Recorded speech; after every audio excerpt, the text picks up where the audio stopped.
Plateau 4, I suppose, as they're called here. These are the cars that raced at Le Mans between 1962 and 1965, when Ferrari were on a massive, massive winning streak. Ford had started to play, and Ford with their GT40s are at the front of the field. They were coming, but they didn't hit their straps until 1966. So they'll have to hang on until batch number 5 of cars here. That's not a hardship, is it? Not for me.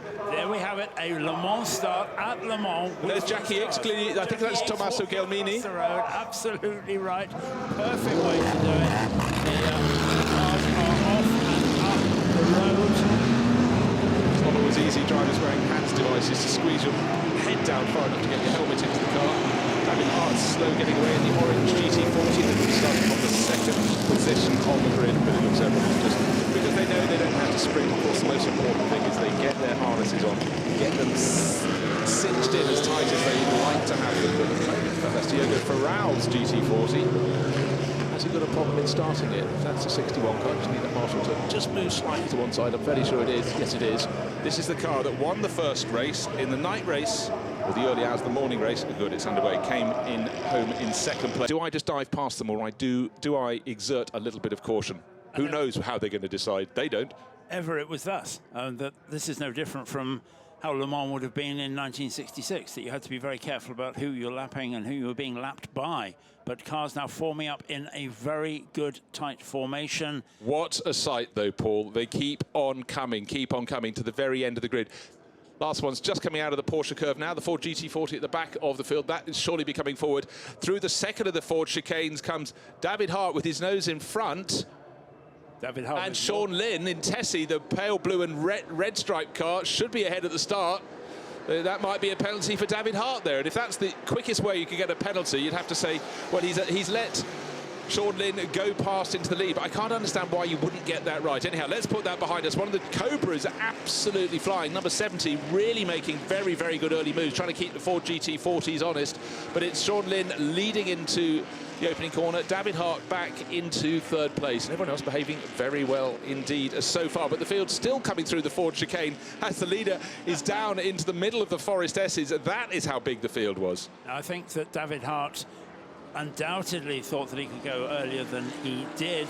He's now dropped down to third place, maybe a bit by design to try and avoid any penalty that might be coming his way. Yes, I think he's effectively said, I'm sorry, I'm very sorry, so I'm not shedding one position, I'm shedding two.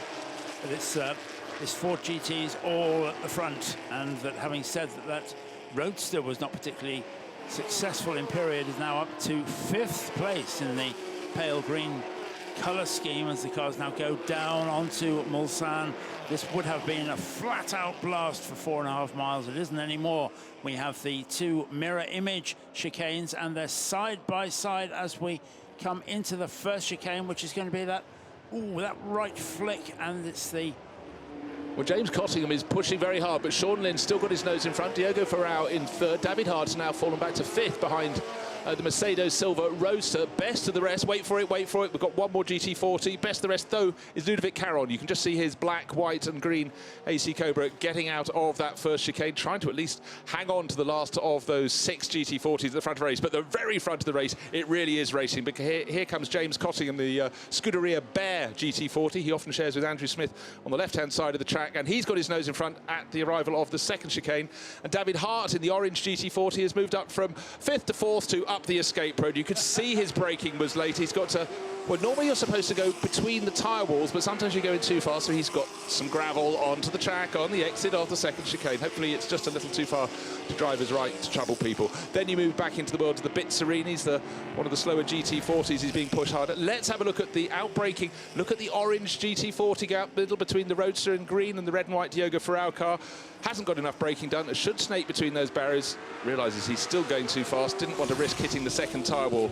And as James Cottingham puts the power down out of Mulsanne corner, gets the tail out, but he's leading the race. Now, Sean Lynn is going to stick in behind in a GT40 that has been racing solidly almost its entire career. A lot of these other cars have been brought back to the racing circuit, but Tessie, that's the number plate, TES1E, there it is in second place, has been an absolute Trojan on the historic racing scene. And Sean Lynn knows this car extremely well, been racing it for many years now, and that he's tucking into the slipstream on on the way down towards the left-hander at Indianapolis. The short squirt up until they get to Arnage.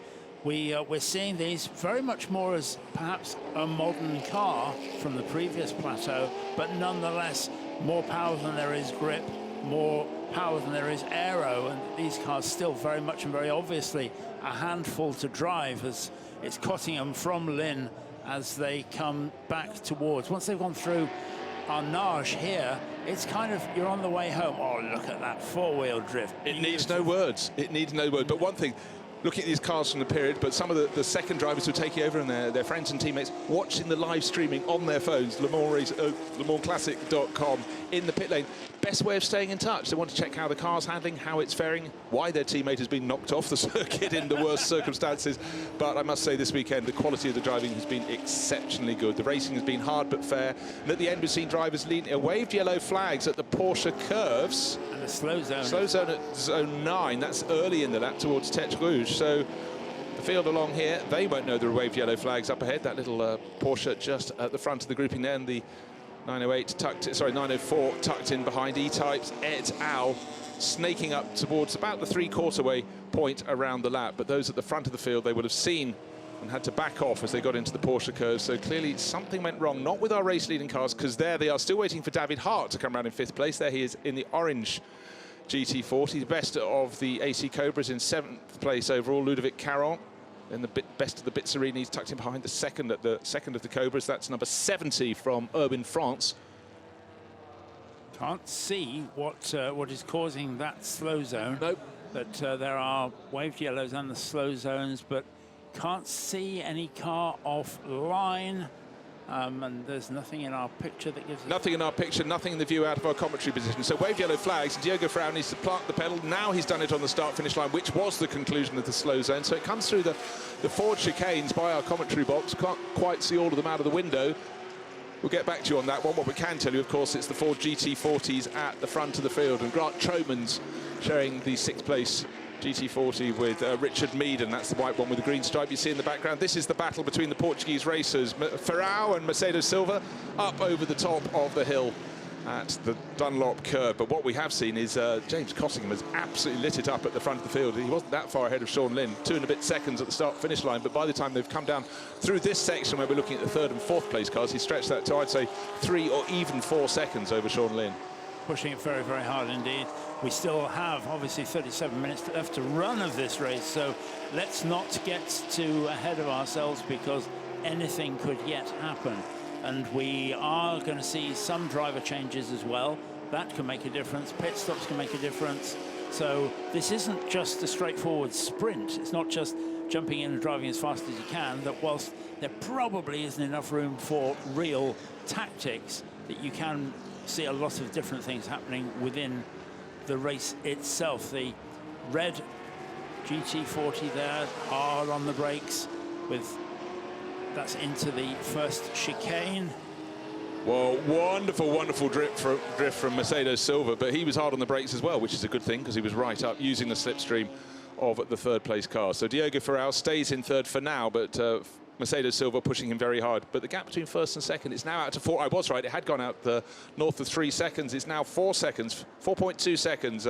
James Cottingham leads in the Scuderia Bear GT40, the silver one with the stripes over the roof, then Sean Lynn, and then a gap of another 3 and a bit seconds back to that 3rd place battle between the 2 Portuguese GT40 racers. But the Roadster for now stuck back in 4th position, but I think that challenge is going to keep us entertained for laps to come. And in behind, the Bizzarrinis mixing with the Cobras, Ford Mustangs in the mix as well, a couple of little Ferraris behind. Wonderful intermark racing here on the circuit in truly fantastic conditions. Bizzarrini closing in now on the Mustang, first to the right, then to the left. These two very different, or very different looking, but very similar under the skin cars. That's the Mustang into the 2nd chicane that holds that position. Oh, and once again, the Bizzarrini throwing the tail out. That actually costs him time. And of course it does. It costs him time because he's slower onto the straight, and the straight is where he has the advantage. Look at the sit-up and bluff front on the Ford Mustang versus the svelte, low-lying bodywork on the Bizzarrini, and it's clear where his advantage is going to come. And again, if you can use a slipstream of a car in front of you, then that really is a massive help. Just seeing that little Lotus Elan tucked in behind, it doesn't matter their battle is for 42nd position. It's for position, and that's what counts when you go racing. And that's all that they'll remember when they go home, and that's all that they'll talk about is the battle that I had with the Elan, or the battle I had with the Porsche. It's going to be all those things. We see the E-Type now, and there's a few E-Types in this race. They were never the iconic cars that the C and D types had been here at Le Mans, because they were, after all, production cars rather than specific races. But nonetheless, they do have a history there. The production cars that we're seeing in this race, less so than the specific lightweights that were built to try and win here. They had a very strong amount of competition. Oh, and look, Tessie has got the problem of the opening door. The curse the door. This is exactly what David Hart had. Now, I've never seen a GT40 with an open door until yesterday, and now your bus has arrived. Oh, and the number 21 GT40 backing into the wall. That's Roll Goethe. Showing that with Stewie Hall. So let's have a look at what. There we are, driving away. So drivers, clever ones, find a garage, not just to keep in the shade, but to watch the action out on the circuit. Really a big helping hand, because otherwise, just standing in the pit lane, you have no idea how the car you're going to take over is handling. And for a lot of these drivers, handling is still a little on the loose side, as we saw with one of the streamlined DBs down on the circuit, and a very sleek-looking Marcos at the back of that group. That was a body shape that scarcely changed, in fact, only changed for the worse over the years. Yeah. As the wheel arches got wider and wings were applied to it. Very pure original design from Jem Marsh.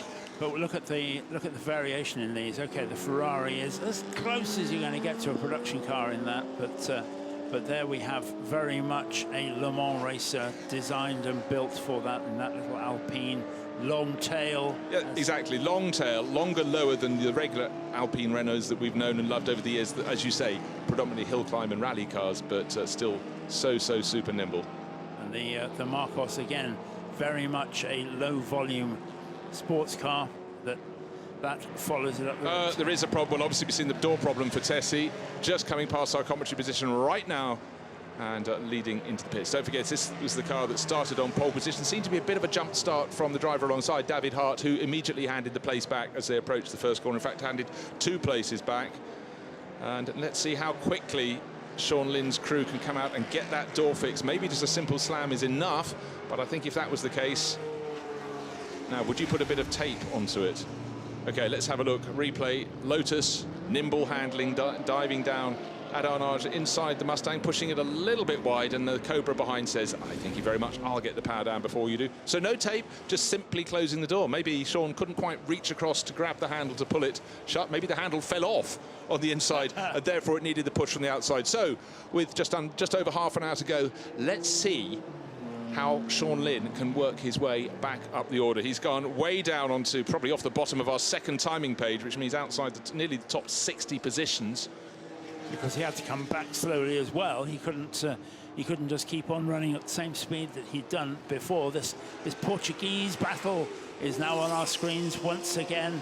It's the battle not for third place now, it's the battle for second. James Cottingham leading by 12 seconds, so he's got it very much under control. But in fact, you come to Le Mans, you don't want to just traipse around. I mean, it's fabulous driving the circuit on your own. You want to go racing, and if it's against a compatriot, all the better. So at the moment, Diogo Ferrao, who has a win and a second place to his name in the first 2 races. The day race from yesterday and last night's night race in the small hours of this morning. In fact, no wonder the crew's feeling a little tired today. And thank goodness it's a few degrees less harum-scarum hot than it was on Friday and Saturday here at Le Mans. Very humid as well. But today feels a little less so. But it's going to be hot in the cockpits, and certainly for Mercedes Silva in the green number 18, the Roadster GT40, having a little bit of airflow. He doesn't have to worry about the buffeting too much. It's not a long race, but just a little bit of air movement around you will make a massive difference. Here we have a replay of, oh, that's the Ferrari getting very, oh no, it's the Bizzarrini. Oh, yeah. And then it's the Cobra showing us all his size, but oh, heartbeat returned to something under 400 beats a minute as he keeps it off the barriers. That's Michel Lecour, who raced here, and Raymond Narak, and I'm not sure which of those was starting the race. Raymond is a contemporary Porsche racer, has run his IMSA performance team in French GTs and Porsche championships for years, has raced in the World Endurance Championship in GTE AM, and runs a massive Porsche dealership up in Normandy. But who knows which of those it was driving the car, but either way, it was a massive save. And another of the Portuguese entries, this is the one that Antonio Chimose was due to be racing, but I don't think that looked like his helmet in the car, but that has been pulled off and safely pulled out of the way. Yep. It's very good around this enormously long circuit to have a few gaps in the barriers and to know where they are. It's something a really tip-top driver will learn, so that should they have a problem, they want their valuable car out of the firing line. And certainly the race director is very pleased if they can be removed behind the barriers as well. Because, yes, you do not want that in the firing line. Each of the holes in the barriers are marked with a yellow paint so that the drivers can find it in times of trouble. But that's the old Goethe Stuart Hall GT40. You can see under the bonnet there that there is actually the front of the car is shaped to take a spare wheel, which back in period was exactly what was required. It's not required now, but nonetheless, that's still there in that layout. This battle for superiority, for Portuguese honour, continues apace, and there's absolutely nothing nip and tuck between these cars. The 61 car in front is kind of where the evolution of the GT40 ended up as a customer car. And let's not forget that they were sold as customer cars. They weren't just works cars. So there were a lot of GT40s all around the world that were racing, and that's kind of the end of the 4.7 litre cars was in that definitive shape that we see of the red car there. The Bizzarrini 54 running without its rear window, which seems to make an awful lot of sense on a day like today. The MGB stopped there. That looks like a routine stop. Well, we don't have the message on our screen that the pit window is open. I think it possibly is just about to open, so I fear that might be too early. Oh dear, a twirly. We don't want that. No twirlies. Maybe I'm wrong. Oh no, now it suddenly had that message come up on screen. I think it was twirly, because to my reckoning it should have come up when we said 28 minutes on the top of the screen, and that's what we have left in this race. So we'll now start seeing that scrabble for the pits, and with this being the last race for each of these plateaux for the weekend, maybe we are going to see some tactics, call it what you will. If there's one driver that's a bit faster than the other, does the other driver come in early and hand it over quickly, or does the owner say, no, it's my car and I'm going to do as much driving as I possibly can? Well, I think it depends very much, Paul, how they fared in the first two races. If they're in line for a really good result in this one as well to boost them on aggregate, then they might have to consider keeping the quicker driver in even for as long as possible, even if that is not the owner. But for James Cottingham, he's got a really, really handy teammate to hand over. James very quick, and his teammate Joe Twyman also very fleet of foot. And he's sitting on that advantage of 16 seconds at the moment, not troubled, not really hitting too much traffic as yet. Certainly a few back markers to be passed, but for the moment enjoying not just the circuit and the car, but clear track ahead of him. Just a chance to do what you need to do without interruption. Now we're starting to see Diogo Ferrao just getting a tiny bit of a gap, and if he can break the toe back to the Mercedes Silva GT40 Roadster, then the job will be done. It will indeed, because until they get up to lapping cars, then it could be concertinaed back in all over again. But what we can see is that when you get to that kind of gap, you don't have to drive defensively. You can be altogether more classical in terms of how you drive the car. Yes, the car behind isn't quite close enough to make a little lunge up the inside into Arnage or Indianapolis, so you can take your chosen line rather than defensive one, and we all know that is the quicker and safer way around the corner. But as you can see, the gap is just under a second, but it's been hovering at around half a second. If he can gain another half second, I reckon Diogo Ferrao will have broken the toe back to Mercedes Silva, who's doing everything in his power to make sure that doesn't happen. If anything, he's just starting to close in all over again in that GT40 Roadster. Up to Indianapolis they go, the slightly banked left-hander, then the short run down to Arnage. But when they get to Arnage, look, it's just not close enough, the chasing car, to be able to make a move that wouldn't involve clanging into the side or rear of Diogo Ferrao's red and white GT40. So, therefore, he can drive the classic lines, which is a faster way around the circuit, so the gap gets bigger, and so it goes on. Little Elan there stopped for its change. Oh, and the lovely Elva. I think this is such a pretty little car. The Birch and Gareth Burnett car. They're driving several cars together. I think they were paired in one of the Talbot 105s in the batch number 1. Those are the cars from 1923, the first ever Le Mans 24 Hours, through to 1939. I love that rear shot as the cars go up over the crest, all light on their wheels at the top of the hill under the Dunlop Bridge, but sadly slow on its wheels. Maybe this is just the outlap and the driver's just trying to adapt to the situation in the car, but that number 50 Porsche would normally be going rather than faster, a 906 Carrera S. I think that probably is just getting up to speed, and yes, I absolutely agree, Bruce, that what you have of that view as the cars come through the underneath the Dunlop Bridge, of course, in this period, that would have been dead straight, and that they would have been going straight down to the S's. So okay, race leader into the pits. Now, the pit stops don't have to be too hurried. There's a minimum time you're allowed to spend at a standstill, and that's for safety, to make sure the driver who's getting on board, if there is a driver change. I just had a little pause there. I'm not entirely sure. Well, you're not allowed to overtake in the pit lane, but the pit lane doesn't actually start until you cross the white line. And that was James Cottingham, who's just hopped out of the car, doing everything in his power not to lose a 2 or 3 second advantage. He was sitting on, what was it? We reckoned it was about 16 seconds. Another door needing to just be strapped down a little bit. We've seen this on GT40s.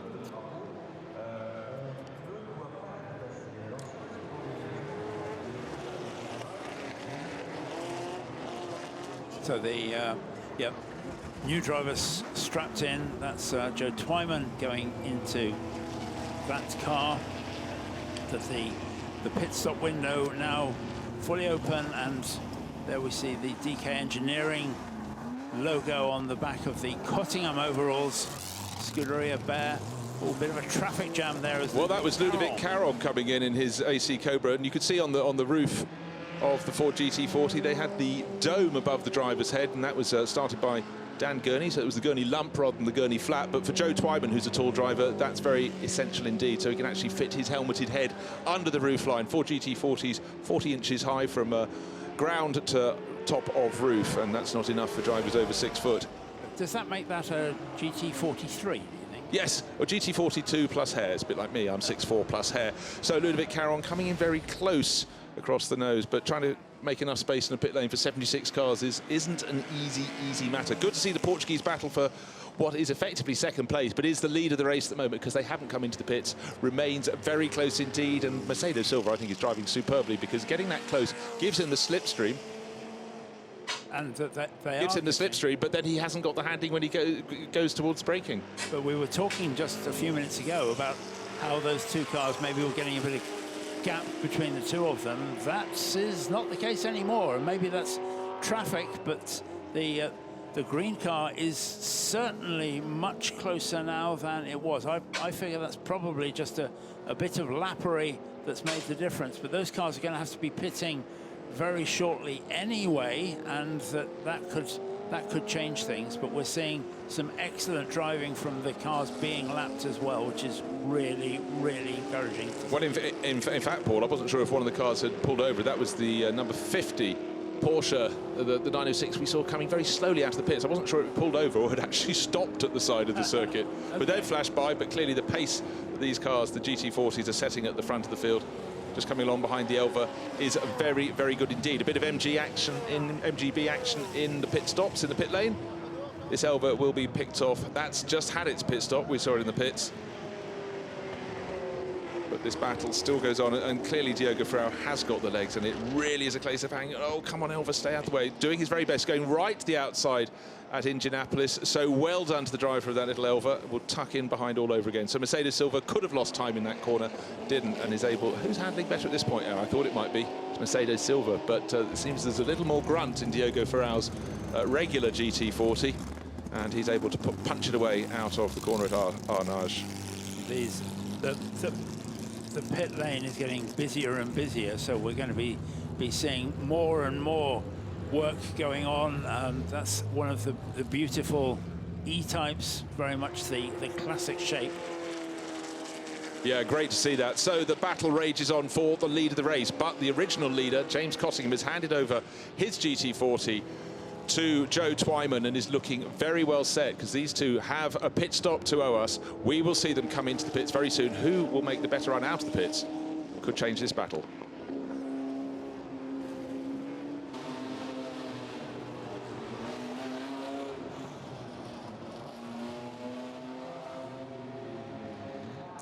Back in the pits, unfortunately, James Farley's number 75 Ford GT40 has just been retired from the race. They clearly couldn't get it into or out of gear, and deciding to go one further lap without making a pit stop. Mercedes Silva suddenly lost all his braking reference points because Diogo Ferrao's peeled into the pits, and the first of the Ford chicanes was crossed over the top rather than round the side.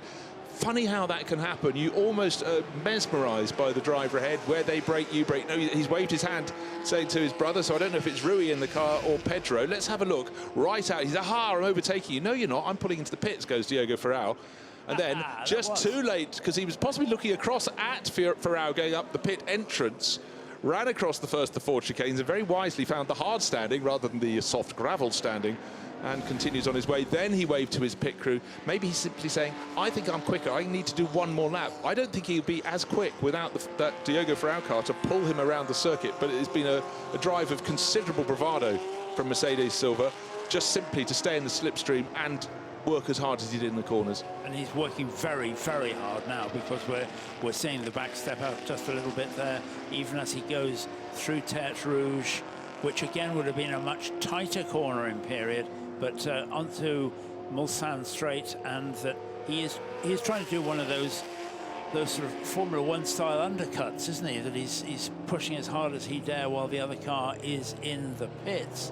Oh yes, that's what's done instead of overtaking, isn't it? So yes, that's undercuts. What we'll call it is just race as hard as you absolutely can. Don't have a car taking the wash off the nose of your car. You should handle better out of the chicanes, because what we've seen is the tail coming around all too often. He's desperate to put the power down and try and get under the rear wing of the Diogo Ferrao Ford GT40. That's at a standstill in the pits. Let's have a look. This is the start of the first lap of the race in terms of Diogo Ferrao not being there for Mercedes Silva, and you can see how he's pushing on. And again, the cameraman who's getting those wonderful shots must be having a brilliant weekend. The rear shot of the cars going under the Dunlop Bridge, and in historic racing, that generally means if they're being pushed hard, the tail is going to kick out. I could watch it all day, all night, and in fact, that's what we've been doing. Yes, we haven't gone far from the tree, but he's certainly pushing as hard as he dare in that car to try and make sure that he's going to make the very most of this clear track in front of him. He will be telling himself that, in fact, it was the car in front of him that was holding him up, whether it was or not, but he's going to make very, very best capital while he can. Well, what he had in the first half of that, he just left the second chicane, was largely clear track. He's managed to pick off another couple of the slower cars, but he's suddenly got the whole run. It's okay on the straights, he can pick them off. He doesn't want them with him in the corner. So coming up to Mulsanne corner, he hasn't overtaken the two that are immediately ahead of him. Let's see, as he goes around the corner, how far ahead are they? Wait for the slightly longer shot, the tail kicking out for Mercedes Silva. But he's going to want to get past those before they get to Indianapolis, because they could certainly slow him down a fair bit here. There we see. Now, there's Joe Twyman, the race-leading car in terms of those that have made a pit stop, just running a bit deep in the corner. He'd have had some explaining to James Cottingham if he'd run it off the circuit on his own. But like Mercedes Silva, who's pressing on as hard as he possibly can, Joe Twyman is determined to edge further clear of Diogo Ferrao. Diogo has also made the pit stop, but this car, the green one, the Roadster version of the Ford GT40, has yet to call in, but very much the hallmark of a driver trying to find a second. That might even be enough to reverse. He was under half a second down on Diogo Ferrao before the red Portuguese-owned GT40 dived into pit lane at the end of the lap before this one. And there's only 16 minutes left to run, but this is very, very far from over, Bruce, that we're going to see this right the way down to the wire. The pit window is still open, so we're going to see... It's still open, but they're reaching for the shutter handle to close it, so he's going to have to come in at the end of this lap, absolutely surely. So, has Joe Twyman picked up the pace again? This was the car that James Cottingham got into the lead at the start of the race. We're starting from pole position, and yeah, all seems fair and good. A little elan to be passed, no problem at all when you've got 4.7 litres of Ford V8 muscle in a very sleek body. Of course, that was one of the hallmarks of the low and wide Ford GT40. That may have been a bit of a sign that the brakes are beginning to go away from that GT40. That you have to say Joe Twyman doesn't make mistakes in his vast array of different historic races that he drives, and I'm surprised to see him going off there anyway. But it's Silva, who is now down pit lane and out towards us, kicking the tail out in pit lane. I love that.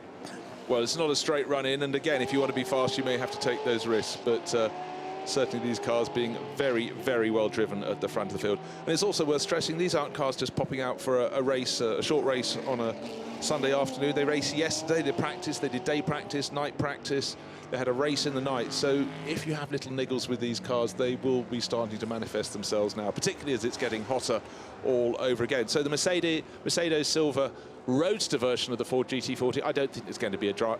Oh, he has got out. Where's your... oh, there's your teammate. Sorry, there's your brother.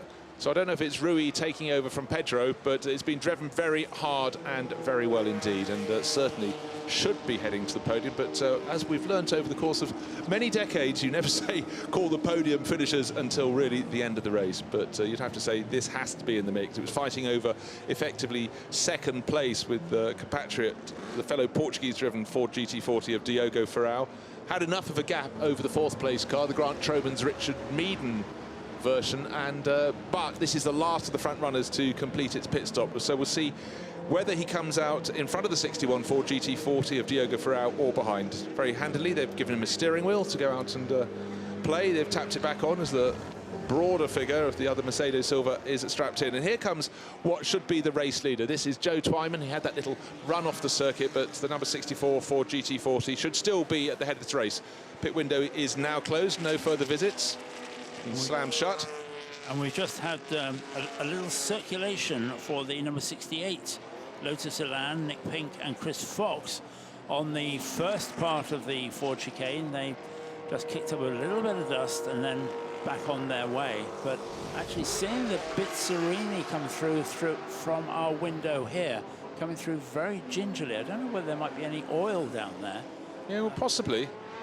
Pink and Fox, Pink Fox, it sounds like a shirt brand, doesn't it?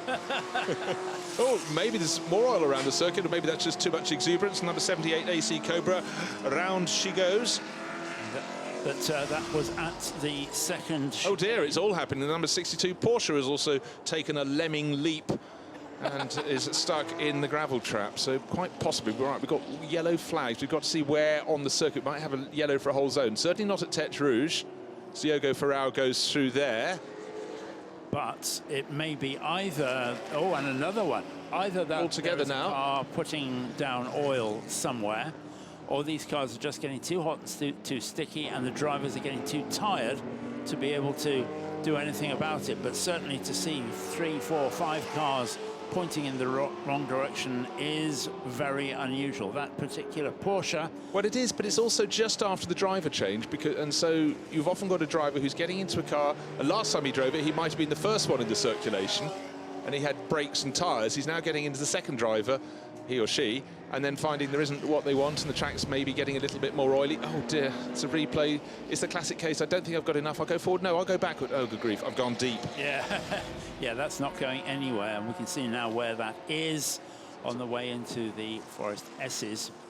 In fact, it's almost as though he's tried a late entry to the Bugatti circuit, which we can see snaking off into the background. The circuit that hosted one French Grand Prix and was such a success it never had another one. Won by Jack Brabham. Back in, give me the year, 1967? 66.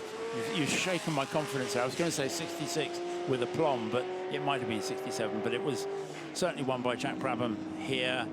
But Actually, there's very little of the current circuit that you would recognise from there. The slight bit of bonnet trouble on the M4 GT. Now, who left that there? So we've had that's after the 67 car, I think, has been dragged clear potentially. That looks like concrete to me. It does look like concrete, which unless someone put it into their front bumper to make sure they were very positive in. No, the NASCAR's compact. Well, it's okay. Is it something that's dropped off from the bottom of the back of that 911 on the way in? But I don't think so. That was just a simple drive into the desert. Yeah, I think that's something else. I'm not going to say it's definitely concrete, but it certainly shouldn't be there on the racetrack, and that we can continue to see the 64 car. I won't say dominating because that would be wrong, but it's 13, nearly 14 seconds in the lead. Yes, which is roughly what it was before we came into the pit stop. So even including that little moment when Joe Twyman ran off the circuit and went back on, it's as it was before. So the disappointment for the number 62 Porsche crew, effectively that is the end of their Le Mans Classic. This is the third of the races they'll have taken part in, but for Yvan Vercouter and Charles Roup, two French drivers, I'm afraid all they can do is just get the car pulled away, pulled to safety by the Manitou tractor there. But disappointment, but I'm sure they would have still had a fantastic meeting. Yeah. Into the final 10 minutes, the yellow flags there would mean even if our first two get very close together, there will be no passing at that point on the circuit. And that car is going to be pulled out, and we know that when he goes back to the pits, there will be all of those hand gestures that explain just how you lost the car and just how it got away from you. The Mustang there. Oh, well, I was about to say the gap is starting to come down to 11.9 seconds, but the car in second place, Diogo Ferrao, is doing something he shouldn't be doing. He's had a moment where this is exactly where Joe Twyman went off, but Joe only went slightly up towards the escape road, didn't actually use it. So now, with the use of forward and reverse gears, like your driving test, turn the car through 180 degrees and go back in the opposite direction. Now, how close does that make the Mercedes Silva car close in?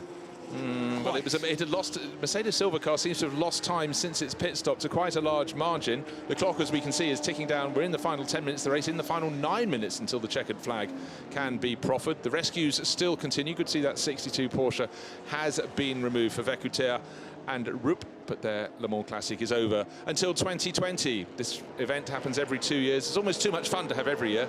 And there's Diogo Ferrao. We're prepared to give it a go, though, aren't we? He will now, instead of being just under 12 seconds down and was closing in on the Twyman GT40, number 64 example, it's down to, it's out to nearly 37 seconds, and the gap back to the chasing Mercedes Silva GT40, the Roadster, we can see the taller driver, the taller of the Mercedes Silvas, his helmet sticking out just over the roofline. That's closed in markedly due to the Diogo Ferrao spin.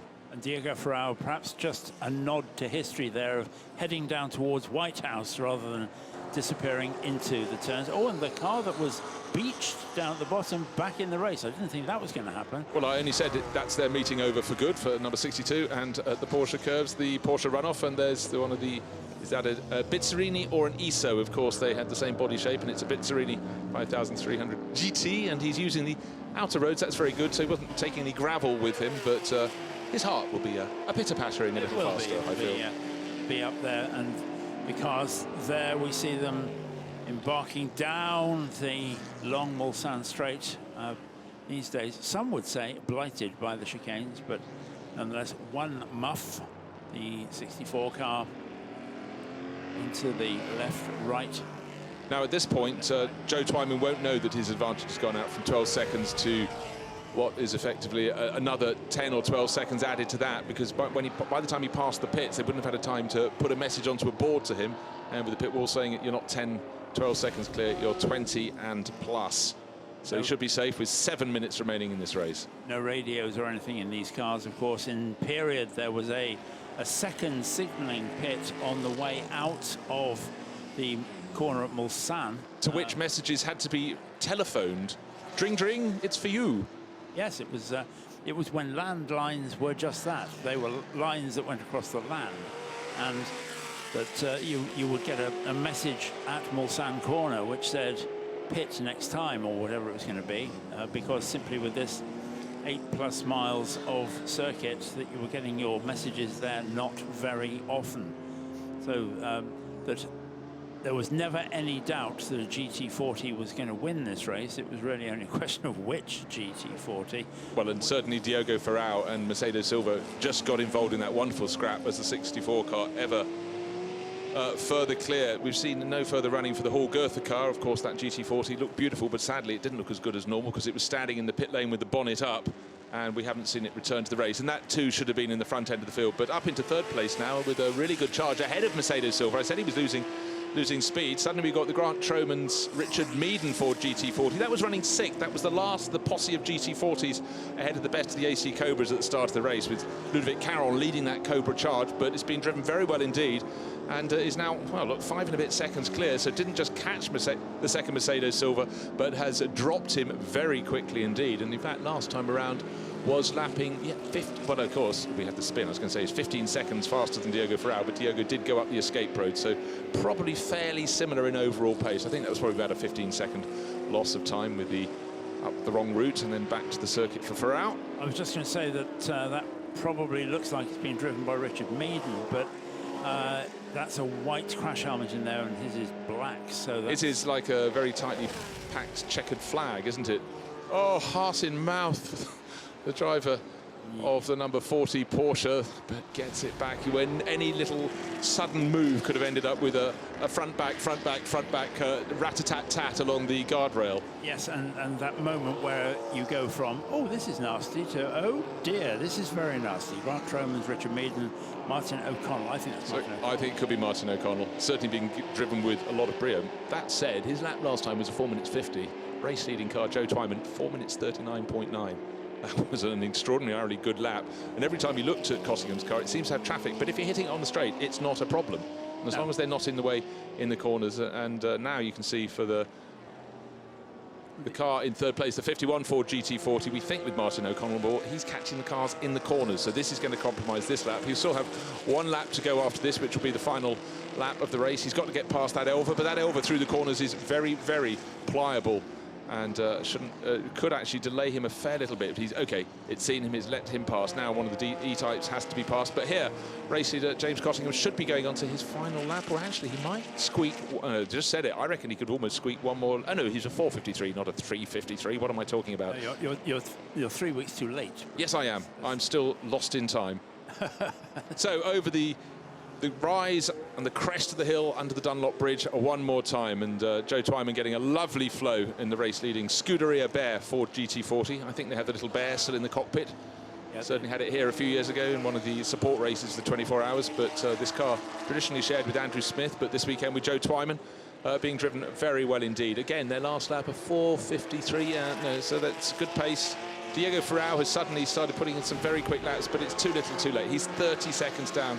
Oh, a lock-up, and the keep it straight. We think that's Martin O'Connell. The car started by Grant Tromans and shared with Richard Meaden through the 3 events here for the Le Mans Classic in 2018, having moments late in the race. But again, that was going past back markers, slightly compromised point of entry, possibly brakes that are good for another 2 laps. And quite simply just not getting the retardation done. At that point, top drivers just go, right, cut the losses over the chicane. Like that? Like that, like our race leader, final lap. These cars are getting very, very tired. Well, I think it's when the brake pedal gets further and further away from you, you try and pump it back up, it doesn't always come back up. So certainly he was sitting on a lead of half a minute. Joe Twyman can afford to back off. Just been through one of the chicanes on the Mulsanne straight. That's the first chicane, and now he knows now, having had the problem at the first chicane, he's got to get it right at the second, and he's got to get it right at Mulsanne, and to the 2 other slow corners, Indianapolis and then Arnage, and then just bring it home to the finish. But it's been a really good weekend for the 64 crew. And on that long straight bit between the 2 chicanes, he'll be looking in his mirrors and will be just checking to make sure there's nobody closing him down, so that he knows that he can run this at his pace, not rather than anything else. But there's a bit of smoke coming out of there. There's quite a bit of smoke coming out of the leader. He'll be down at Mulsanne corner, but he's still got, therefore, the best part of half a lap to do before he gets back. I think we can see heat haze rather than anything there, but that was definitely smoke out of the back of that GT40. Yeah, well, his pace in the opening sector of the lap is split into 3s, exactly, within a 10th or 2 of a second on the GT 350 Mustangs pulling off at the side of the circuit. It's almost as though the end of this race can't come soon enough for some of these cars. And as I say that, one of the Porsche Carreras reports into the pit lane, not quite making it to the checkered flag. This is the final lap for the race leader, but sadly it's the final lap for other reasons for some of the other runners here. In batch number 4, the 6 batches of cars get 3 races each here at the Le Mans Classic, and for some of them, I'm afraid the first 2 might have taken their toll, and the answer is seen out on the circuit. So our race leader, Joe Twyman, now just being rather careful and certainly far slower than he was earlier in the race as he picks his way past one of the MGB GTs. But let's have a look. Is there any more smoke? It was actually seemed to be under acceleration that we were seeing the smoke, and we had the rear shot out of, I think it was the second chicane where we were watching it. But right now he's halfway around the final lap of the race. They had a third place finish in the second of the 2 encounters. Oh, it's action all the way to the end. The number 14 Bizzarrini having its moment or another moment, and then put the power down, swing the tail out, keep the entertainment coming. And that's a full 360 underneath the Dunlop Bridge, or at the Dunlop Curve. But yeah, well, we're going to see Joe Twyman, who will be listening for every single noise in that engine. He'll be glued to the oil pressure gauge on the dashboard of that GT40 as he strokes it home now for victory in this third part of the plateau. He can almost smell the victory now as he'll be coming down towards the start-finish line. Still down through the Porsche curves.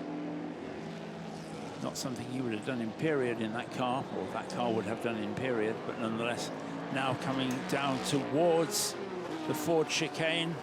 Now let's see if he can negotiate them on the black stuff rather than running over the curbs. We've seen a lot of the front-running cars just finding their brakes aren't up to it at this very, very late stage in the race. But because he's not having to push too hard, he's starting the braking earlier. Doesn't have to hit the pedal so hard that you suddenly just find the braking has gone away. Through the first part of the Ford curves, Ford car in the Ford curves, the Ford GT40 leading home a phalanx of GT40s, but with a victory margin of, we think, the last section was just under 22 seconds. It might come down a little bit. Here's Diogo Ferrao coming to the first of the Ford chicanes.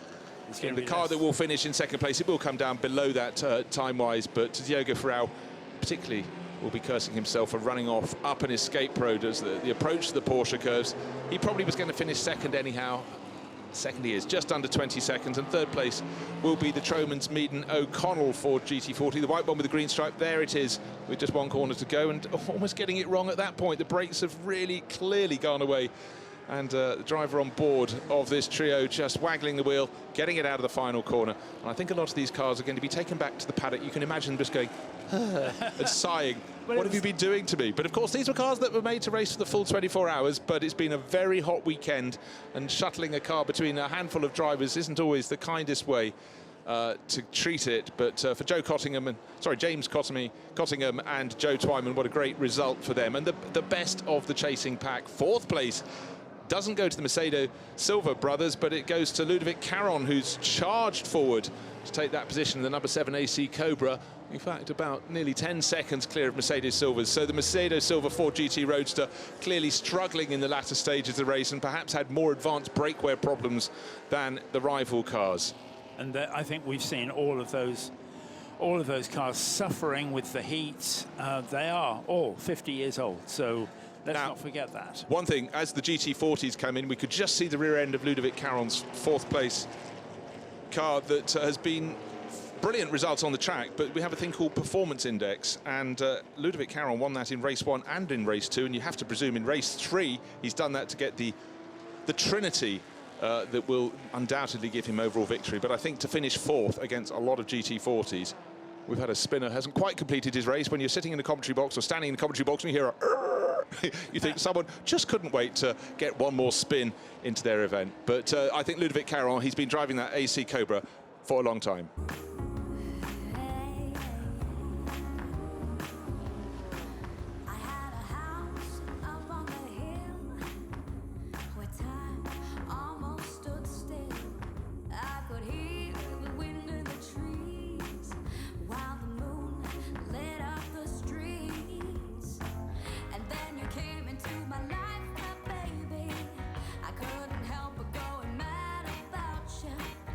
Big headed thinking you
So let's take a look at the results after the final race of 3 for the Plateau Forerunners, and it was Ford GT40s at the front. James Cottingham and Joe Twyman eventually just under 20 seconds clear.